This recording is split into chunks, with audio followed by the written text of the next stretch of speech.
नमस्कार, हांव राजेश वैकुंठ दाबोळकर।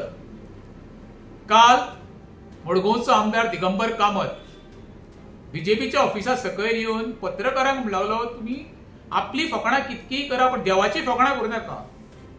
हांव दिगंबराक सांगूंक सोदतां, देवाची तर फकाणां आनी फटिंगपणां देवा कडेन केल्या न्हू जाल्यार तुमीच केल्या राजकारण्यांनी। तितून तुजो नंबर 1 लागता। 2022 काँग्रेसची तुम्ही फॉर्मां भरल्या उपरांत 40 उमेदवारांक घेवन बांबोळीच्या खुर्सार वचपी तूं, महालक्ष्मी देवळान वचपी तूं, बेतींच्या दरगार वचपी तूंच। ते पत्रकारांक बाबड्यान कित्याक रे म्हणटा तूं अशें? देवाक तर गोंयांत कोणी फटयला जाल्यार तिचो हात कोण धरूं शकना। प्रत्येक वेळ तूंच सांगता मरे, देवा कडेन आपलें डायरेक्ट कनेक्शन आसा, लिंगाक प्रसाद लायल्या उपरांत सांगता कितें करचें काय ना करचें तें। हे सगळे धडे तुवेंनूच घालून दिल्ले आसा। ते पत्रकारांक बाबड्यान कित्याक दोश दिता रे? सगळी फटिंगपणां तुमी करचें आनी जेन्ना आंगार येता कशें ते पत्रकारांनी थापपाचें माथेर बाबड्यांच्या। तेंचे प्रोफेशनल ते वेवस्थीत चलयता, तांकां बोटां दाखोवनाका।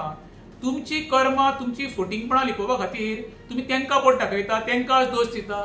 अरे तुम्ही सगळे देवांक फटोवन काँग्रेसची निवडून येवन घात तर कोणी गोंयच्या जनतेचो केला जाल्यार तुझ्या त्या 8 आमदारांनी मरे तो पयलीं विचार करा मरे। गोंयची जनता, गोंयचे पत्रकार हे मरे सारखे सिस्टमॅटीक आसा, ते आपली भुमिका वेवस्थीत निभयता। तुम्ही तुमची फटिंगपणां बंद करा, तुमकां प्रश्न कोण विचारचो ना। देव बरें करूं।